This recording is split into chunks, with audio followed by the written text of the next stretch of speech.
Welcome to amipal, the #1 place on YouTube for the sweetest of Amiga content. Occasional Amiga content really, because I only get this done when I can. Today we're going to be looking at Workbench. A valued colleague of mine said to me the other day, "Paul, I don't know much about Workbench. Tell me more about it." So, well, he didn't say exactly that, but pretty close. So I'm going to go through Workbench and go through menus and icons and what have you, and we'll see what we can find out. This is going to be quite a long episode, and there may be future episodes that also dive into it a bit more technically and a bit more into the tools and preferences as well. So this is kind of like an overview of the GUI elements. Let's get on with it.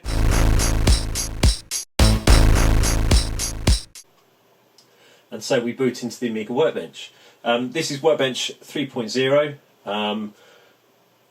Pretty much functions the same across most versions of Workbench. 1.3 is a bit more gaudy in terms of colours, but the basic way that Workbench works from 1.3 upwards hasn't really changed too much. So you should be able to learn something from this to use with 1.3, 2.04, even the newer 3.14.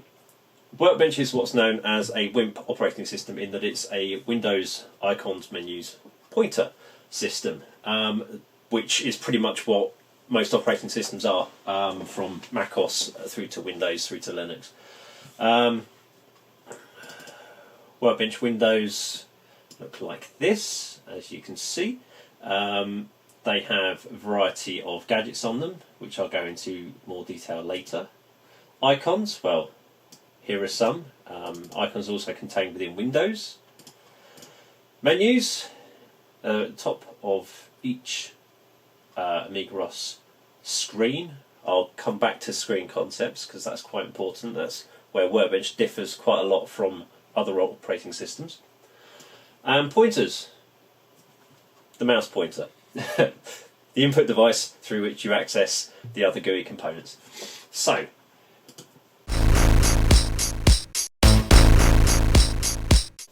let's start with the menus. Menus are accessed via the right mouse button, and you have a variety of windows here in Workbench. Workbench, Window, Icons and Tools. You can see this icon menu is dithered currently. That's because no icons are selected. You'll get that through a variety of menus in Workbench, which basically means you can't access that particular menu item until you do something else. Also, with this case, I can't create a new drawer on the Workbench itself. There's no open parent. I can't close it. I can't update it. It's quite obvious why you can't do a variety of options. Workbench itself, let's start with the Workbench menu, and I'll work my way down through each item. Backdrop. Now, ordinarily when you first boot into Workbench, you get this kind of Workbench window around it. It's useful in the sense that you can bring the Workbench desktop, as it may be known in other operating systems, to the foreground if need be, quickly. But I just feel it kind of gets in the way, so I always hide it. But by hide, all it does is create a windowless, borderless window that always sits at the back. So it just makes it look a bit better, frankly. Next, execute command. Selecting execute command brings up and execute a file window, which is an interesting way that it's named it, because you're not necessarily executing a file. Except you are, because usually when you're executing stuff, it's a command that's resident or in the C directory of Workbench. C being the commands drawer. So, command, we can do avail. So entering a command in here will usually open up that command. Sometimes, or majority of the time, it will do it into a CLI window, a shell. Other times, if it does actually have a GUI component, it might just start as by default into that GUI. But there we go. You can do a variety of stuff via execute commands. You can even open a new CLI to actually go into a shell and do other commands and stuff. So quite powerful. Redraw rule. This is merely if there's some kind of graphical corruption for whatever reason. You can just do redraw rule and it will redraw the screen. Have I ever had to use that? No. Update all. Now, I had to look this up because again, it's something I've never used. Workbench, or AmigaROS as such, when you create, when you do stuff within a window, it will update in that window. However, other things that connect to it won't update unless you force that update. So, for instance, how can I do this? Let's do...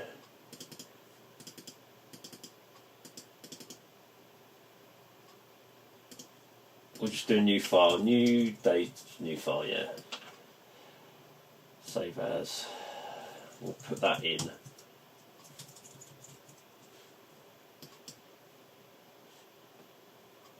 Better ways of doing this. Let's go to the RAM disk.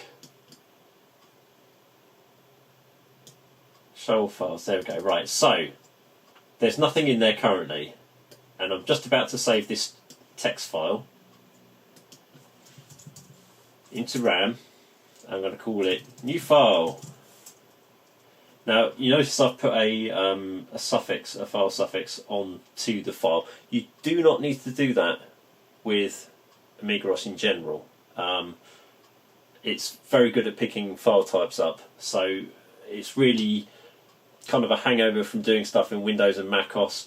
Also, in terms of readability and just trying to work out what certain files are, sometimes it does help, so I will give it that. Anyway.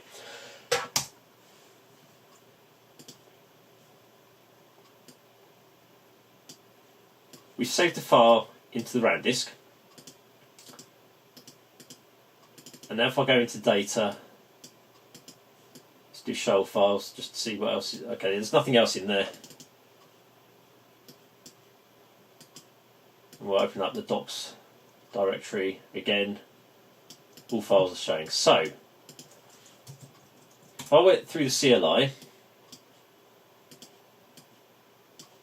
clear this up so we can see what we're doing.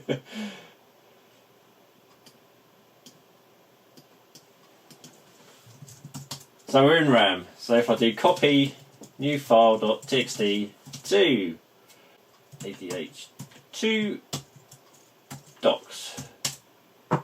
Okay, so the file's copied, but you can see that docs hasn't actually updated. So by doing update all, it updates there, and there we have the file. That's what update all does. Now, modern operating systems like the current incarnation of Windows and macOS, as soon as you do something in one program, it will be reflected in any other systems that are connected to that directory. So it's just a hangover of the age of the operating system in this case. Very few operating systems of that age would have updated in a similar fashion. So there we go. Right, carrying on. Last message. Shows the last message. You can see the message at the top here in the screen title bar. Attempting to load program Ann. That's annotate. That's the text editor I just used. You get a variety of messages up there whenever you do anything in Workbench. Just kind of system messages sometimes, but nothing too important really. About, yes. There we go. Kickstart version 40.63, Workbench version 39.29, copyright 1985 to 1993, Commodore Amiga Inc., all rights reserved. Yes, I do have a 3.1 ROM, that is in my emulation. In my actual Amiga that I use, I have a 3.0 ROM, but 3.1 ROM and Workbench 3.0, they work fine together, so no issues there. Quit. Cannot quit yet. There are 2 launched programs. I've never seen the need to quit Workbench, and I've never been able to quit Workbench. So it's it's there in the menu. Can you use it? I don't really think so.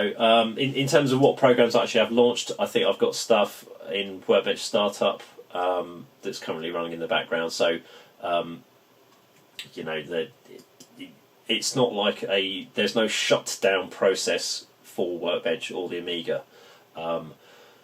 Quit won't go through a program list and cleanly close things. I don't think Amiga OS actually has that function. So again, it's one of those things that you look at and you think, why even include it? Next, window. Now, as I was saying before, you get some dithered items here. But let's actually go into Randisk, because I know there's stuff I can do here. So, new drawer. It creates a new drawer. Now, directories are called drawers in Workbench, as in an actual drawer that you open and you put stuff into it. You put files into a drawer, whereas Mac OS, Windows have folders. It's exactly the same thing. It's exactly the same concept. Just have to get used to it. So, selecting new drawer, you get a rename thing straight away. So you can go, oh, I'm going to call it cheese. Don't know why. And we can do something else with that when we go into the icon menu, but we'd leave it as is for now. Open parent. Well, it's the Workbench screen. If I were to go into cheese, close Randisk, and then do open parent, it would open Randisk, because that's the parent directory. You may notice me actually double clicking on windows and having them pop to the front. That is not a standard Workbench function. That is actually a commodity that I have running in the startup, which again I will go into at another time. So there we go. Cheese created. Cheese open parent. Close. Closes the window. I don't need to go into that, do I? Update, exactly the same as the Workbench update all, but it only affects that window. Select contents. Selects all. You can also do Amiga A. That does exactly the same thing.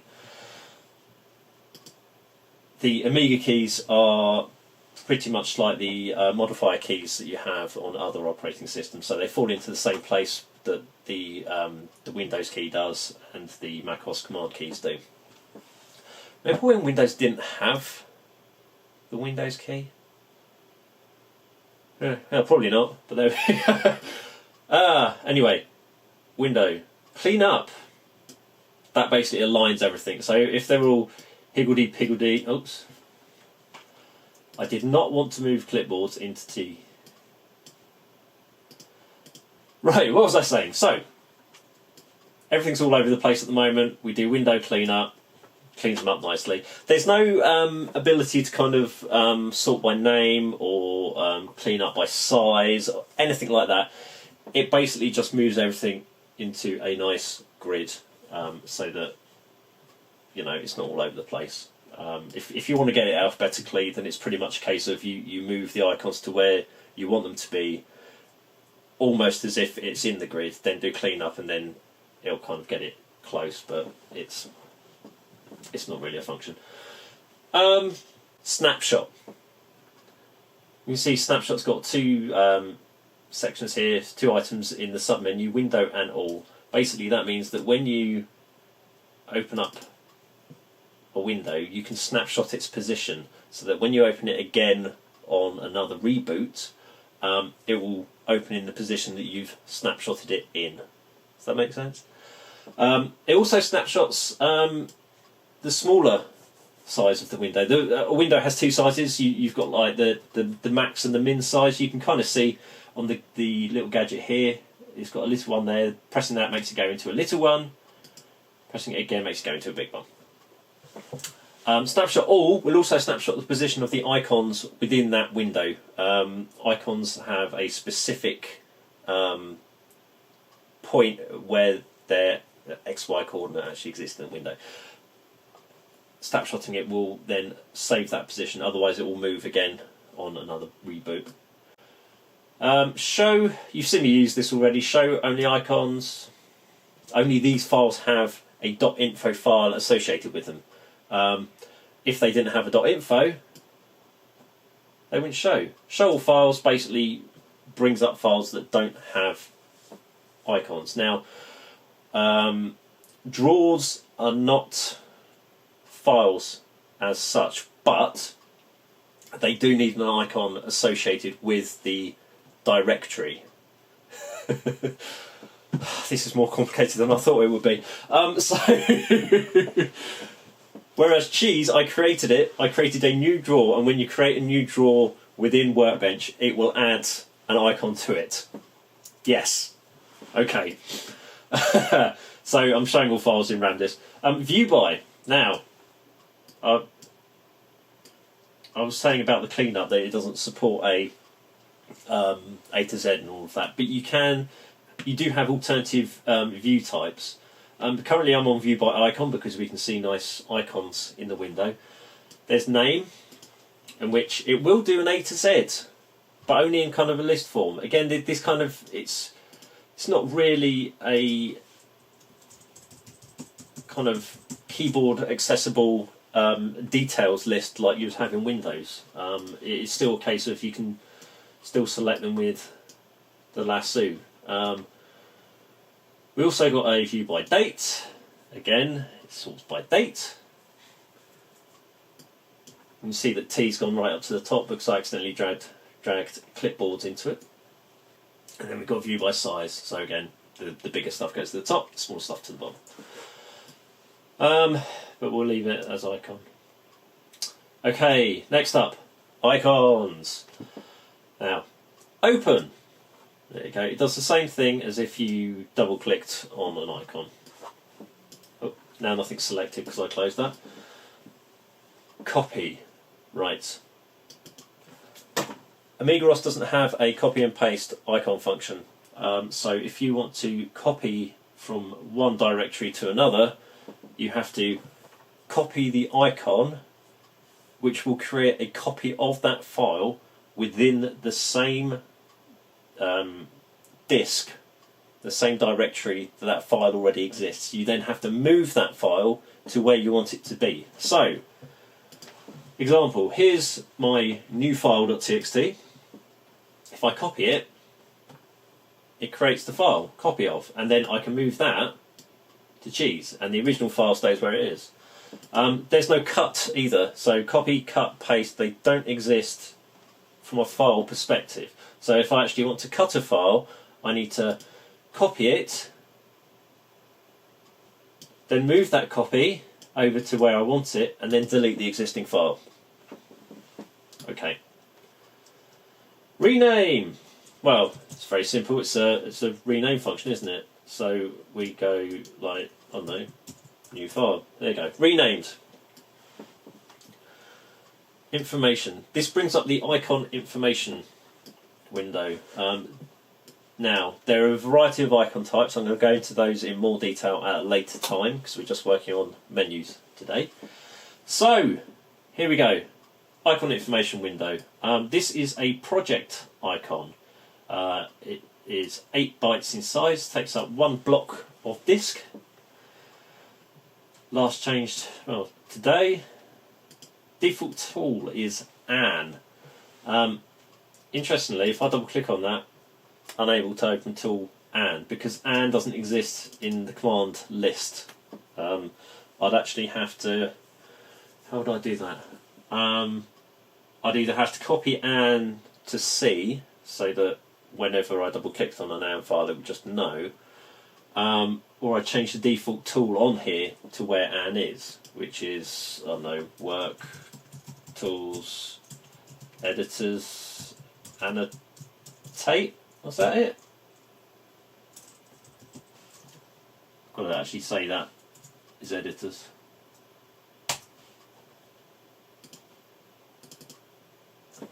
I was right. I found that out first time.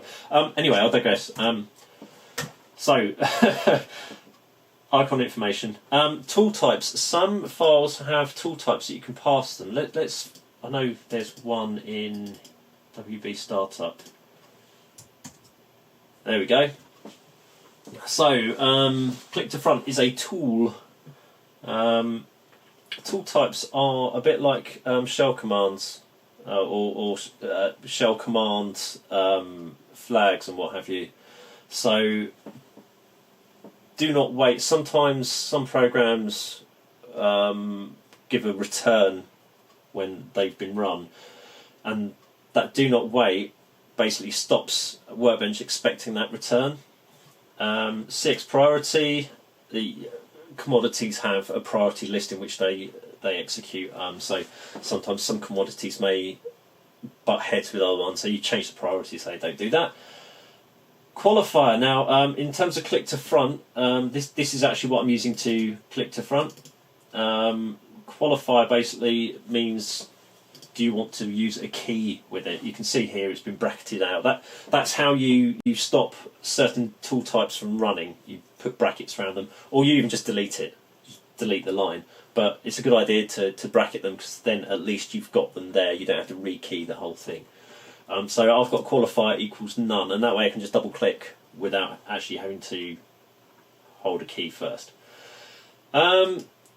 A variety of other ones down the sides, flags down the sides. Is it a script? Is it archived? I think if you use an automated backup tool, that archive flag gets set, so it's a good way for archive utilities to check to see what has been archived. Readable, writable, executable, deletable. It's all obvious stuff. I'm not going to go into that. You can create new tool types, delete them. If you've made changes you don't want to keep it, you can cancel it, you can save it. Stack. That was not on the project one, was it? Stack is a section of memory that programs use when they open, and they need a certain stack size to function. But again, that's kind of getting a bit more into AmigaOS rather than Workbench, so I won't get into that for now. Suffice it to say that you can change the stack if you need to via that. You can just kind of like key in a different value and it's all good. You'll also see on this icon information for tool that it has comment in there where you can just add a, this is a nice tool kind of thing, rather than, if we look at this, rather than default tool. So there we go. So that's icon information. Snapshot, again, functions the same way the window snapshot functions, but only affects the icons that are selected. So I could actually select two icons and do snapshot, and it would only affect these two icons, not the other ones. You can also do unsnapshot, and that will delete the snapshot information, and then they'll effectively be floating and be put wherever the system decides to. So there you go. Leave out. This is an interesting one. Let's do new file, leave out. Bump. You see what happened there? Jump from RAM disk down into the desktop. Now, I had to look this up because I wasn't exactly sure how it functioned itself. But what leave out does is copy the file's icon to the Workbench desktop.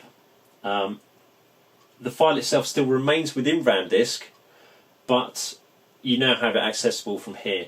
You can put it back by doing icon put away, and it knows where to put it. See, there's this link between the file and the icon. It knows where it should be. Put away jams it back where it existed. Leave out and put away, I rarely, if ever, use it, but it's one of those things that can have its use. If you're doing stuff a lot of the time, you can leave out some icons and access them quickly again. And then, of course, we have delete. There is no keyboard shortcut for delete. You just do delete and it deletes it. If you have a trash can, then doing delete will put it into the trash can. It works in the same way as the recycle bin does in Windows or macOS or what have you, and just creates kind of like that safe backup until you empty the trash can. Again, I've never really used a trash can because if I'm deleting something, I'm usually pretty sure that I'm deleting it, and if I'm not, then more for me. Um, but just deleting just does things fine for me. Just removes it from the disk and it's gone. Let's select that icon. Format disk. Can't format a RAM disk. So it will fail when you do that. Let's. Have I got a disk I can bung in there? There you go. So icon. Format disk. So this brings up the format disk window. This is an ADF file that I've inserted into the floppy drive. So you can see here, put trash can. So it defaults that. I always don't select that. It gives you the current information for the disk. And allows you to enter a volume name for it. You always want to do fast file system if it's an option, because it's the newer version of the disk file system. So it has advantages over the original file system, OFS. International mode, it just kind of supports additional kind of foreign alphabets and things. Directory cache, you can set that. It does take some memory away, some usable memory away to actually cache directories. And the thing is, as your disk, if you're using larger disks, then that's just going to take more and more memory. So again, I'll never really do that.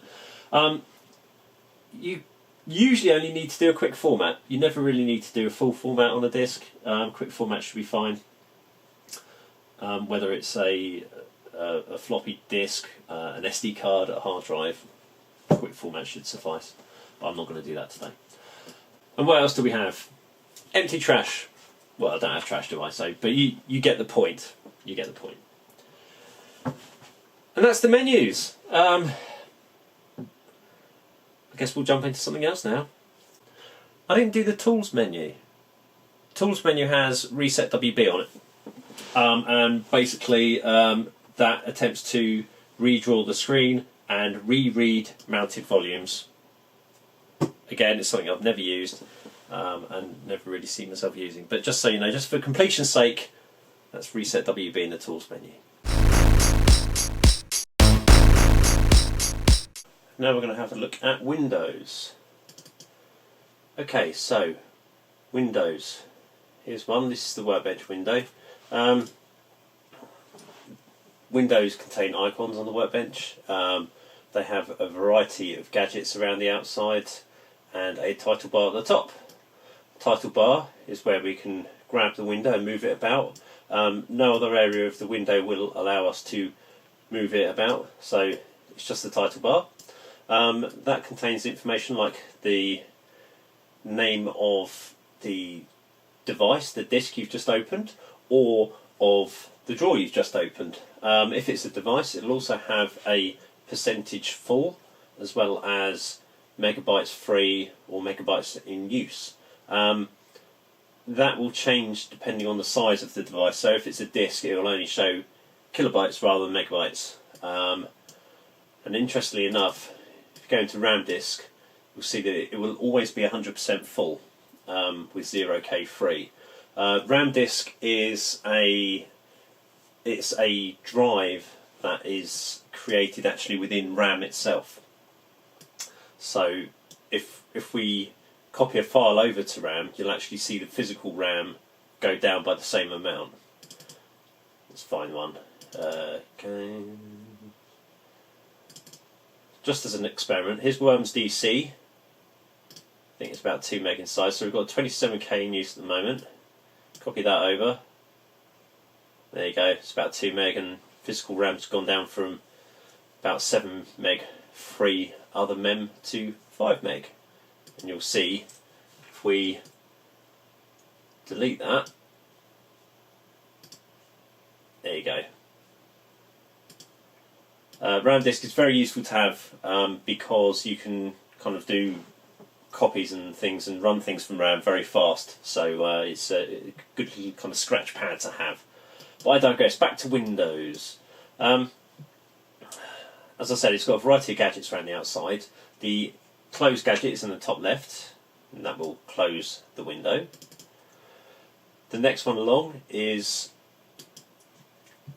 the min-max button, and it cycles between the minimum size of the window that's been set to and the maximum size. Those sizes are actually set via a snapshot. So if you snapshot the window, it will change.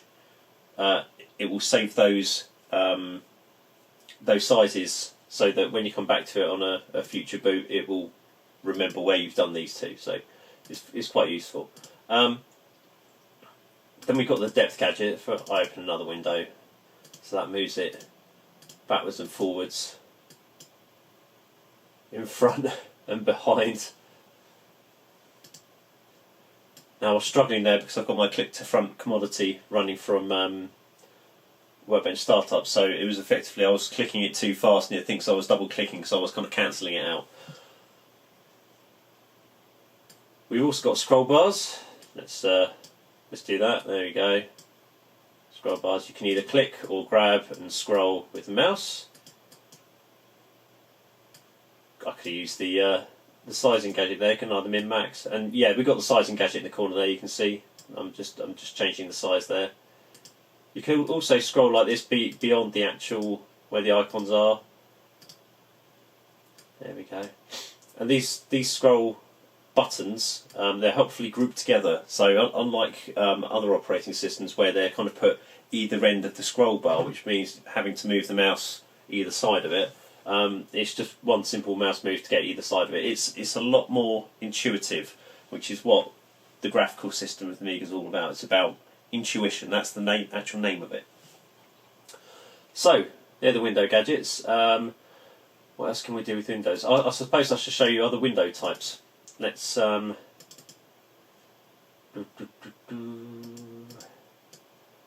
we've got a standard Workbench windows. Then we've got effectively output windows. You'll see if an Amiga ROS window doesn't have a scroll bar, then it will have this thick bar on the right hand side to basically allow the sizing gadget in the corner there. You can also see that you get very thin bars at the bottom and the left if you don't have a scroll bar there either. So that's another example of kind of like a almost borderless window, in the sense that you've got no bars around the outside, just those very, very thin ones. So they're windows. Should we move on to icons? I think we will. So, icons. You can see here we've got some disk icons on the Workbench itself. There are 5 types of icons, kind of icon types. So we've got disks here, which represent like the kind of devices. We've got drawers here. Then we've got, let's do show all. Tools, which are basically applications, programs, whatever you want to call them. They're represented by this cool little tool icon. And then I guess we need to look at projects. So projects is data created by applications. Okay. And yeah, as you can see, icons have 2 states, kind of like an on and off state. I guess when they're displaying, they're off, and when you click on them, they're on. I don't know. But either way, you can have 2 images for a click on an icon, which it differs from other operating systems where they just kind of dither the icon or put a colour cast on it or what have you. So it's quite nice to see. The classic icon for F18 Intercept, I think I've shown it to you in a previous episode, actually cycles between the plane coming into land on the aircraft carrier and then kind of being on the deck. So that's quite a nice touch. So there are some nice icons out there. But of course icons are limited by the colour palette that you're actually running the workbench in. So I think, what am I in here? 8 colours? No, I think it's only 4 colours actually. Where's screen mode? There we go. Yeah, 4 colours. So I've kind of got this grey, black, white, blue. You can see that this blue here actually, something worth pointing out, will be kind of like the main colour of Workbench. So if I were to set that to red, then the active screens will be that colour. So would like the highlights in lists, that kind of thing. It's the kind of global colour for it.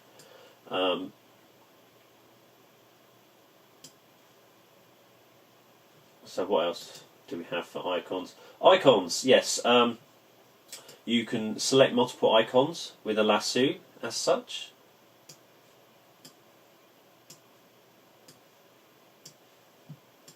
But the thing is, once you've lassoed those, you can't then just click on one and move it. And move all of them. You only move one of them if you click on it. So in order to move all of them, you have to hold down the Shift key, and then you can move them. Again, it's an old operating system, but there we go. You can also, you don't have to lasso. I mean, if I wanted to select time and overscan, then I'd be selecting screen mode and printer in between there. So you can click on time, hold down Shift, click on overscan, and any other ones you want. That's another way of selecting multiple icons. And then you can still hold Shift to actually do stuff with them. We've talked about leave out and put away and how that moves the .info file to the desktop and back. .info is the actual icon file for a file, if you see what I mean. You never actually see the actual file, I suppose. You always see the icon. You may get instances where, let's have a look, you get some icons like this. See that tiny white square dot, almost black dot? That is probably a new icon. New icons were created to basically work around the fact that a lot of Amiga icons are low colour and they expect a specific colour palette on the workbench. New icons are palette independent. They'll remap across multiple palettes and screen depths. So they should look, I wouldn't say brilliant, but they should look okay on a 4-colour workbench screen, on a 256-colour workbench screen, on a 16.8 million colour screen if you're using RTG, and a graphics card. But yeah, new icons, they're on Aminet. I'll pop a link down there as usual, and they come with a lot of icons to replace system icons and other bits and pieces. They also come with the def icon system, whereabouts if you do show all files, def icons will recognise the file types of those files and give them temporary icons so that you can double click on a PNG and it will know what to do with it. It will know which application it needs to open it in. So that's new icons.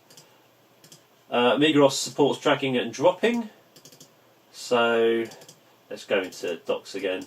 We've got my new file. So you can go drag and drop to RAM disk if you want, or any other device. Just really showing you as an example. Drag into a drawer like so, and it will move it across.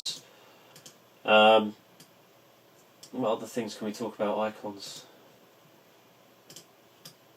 Icon information, that will show you the actual icon for it as well. That's icons really. So we've done Windows, icons, menus. Just need to discuss the pointer, don't we?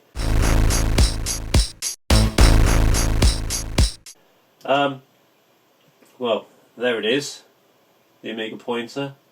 The Amiga pointer is a hardware sprite, which means that it does not need to use the same palette as the screen it's operating on. So although this is a 4-colour screen with the aforementioned grey, black, white and blue, that hardware Sprite has its own colour palette of an alpha, a clear colour, red, black, and this kind of like tan on it. We can look at it in the prefs actually.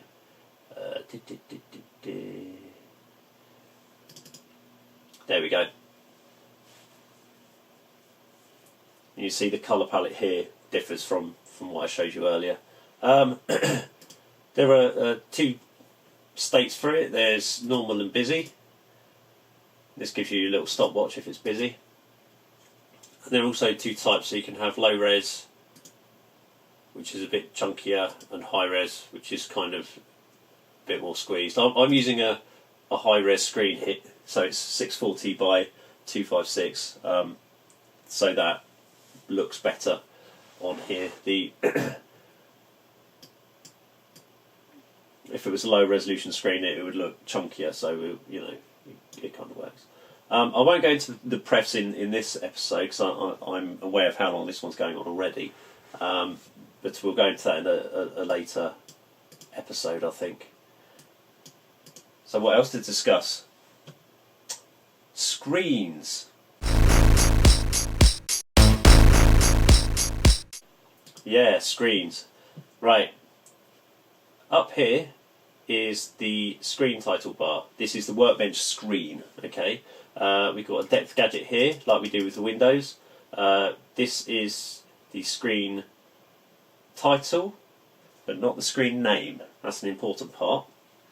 And on the Workbench screen, you've got Amiga Workbench, and then it shows you the free chip RAM and fast RAM, or it says other RAM because I think it takes into account any other RAM types you might have, like slow RAM and things like that. The reason why I say the name and the title are different is that the title is what you actually see, what is displayed in the title bar, and the name is how the system refers to it. So this may be called Workbench, but we see it as Amiga Workbench on the top. There are three kind of types of screens. You've got Workbench, you've got public, and then you've got kind of application-specific screens. You can set up a public screen so that you can kind of create a group screen for applications. So you might decide, I want an internet screen and have your web browser, your mail client, FTP all running on there, so it doesn't kind of block up your Workbench screen, keep it nice and clean for file access. And then application screens, only those applications can run on those screens, others can't. So it's good. Now screens, the reason why they're so good, in my view, is that you can do things like this. Let's open up DPaint. Here's DPaint. Let's get something up. There we go. Oh, that's bright, isn't it?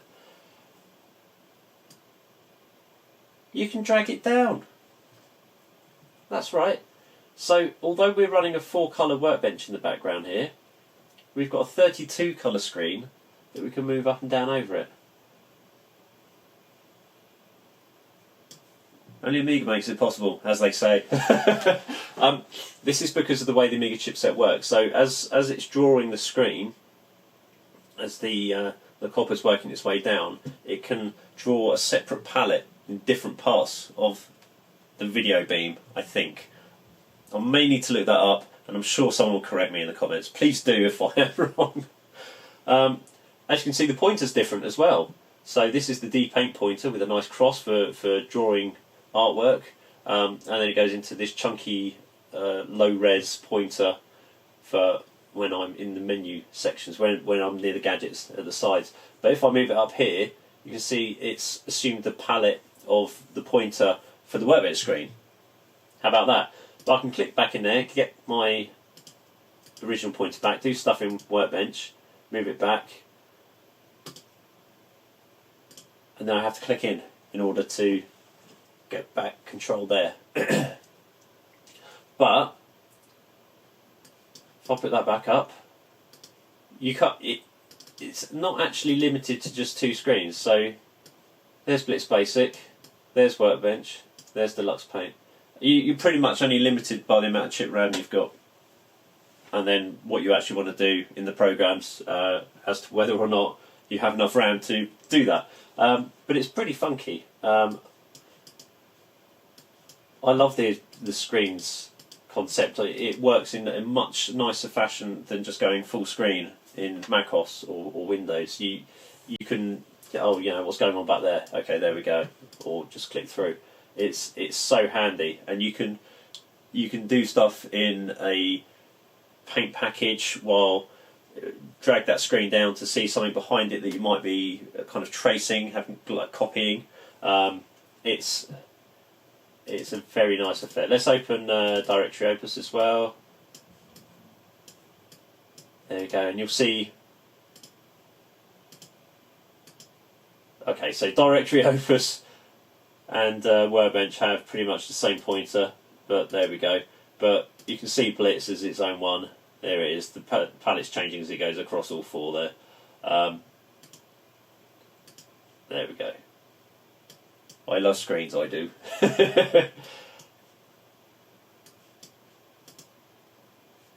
So there we go. We've discussed Windows icons, menus, pointers, and screens. I think they're the basic GUI elements I wanted to cover. I won't go too much into other bits and pieces of the system for now, but look out for a future episode and we'll dive a bit more into preferences, utilities, and tools.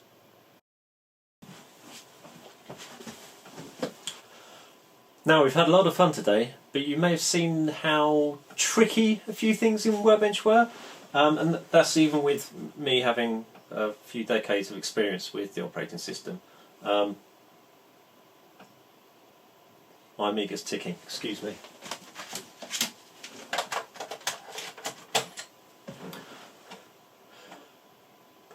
Now, we've had a lot of fun today, but you may have witnessed that there were a few things that were a bit tricky within Workbench. A lot of that comes down to the age of the operating system. And if you check out Aminet, there is a wide variety of programs, tools, applications, what have you, that fix a variety of issues that people have had with Workbench over the years. And indeed, when it came to Workbench 3.9 being released, a lot of it did actually just feel like a lot of utilities had been installed from Aminet, particularly like multicoloured icons and new drop-down menus, all that kind of thing. So there are options for making Workbench better, and I'll see if I can go into those in a future episode. Thanks for watching. And one other thing, if you've got any comments about Workbench and any questions that you have that I haven't quite explained fully, then please add them below, and I'll do my best to answer them in a future episode. Cheers!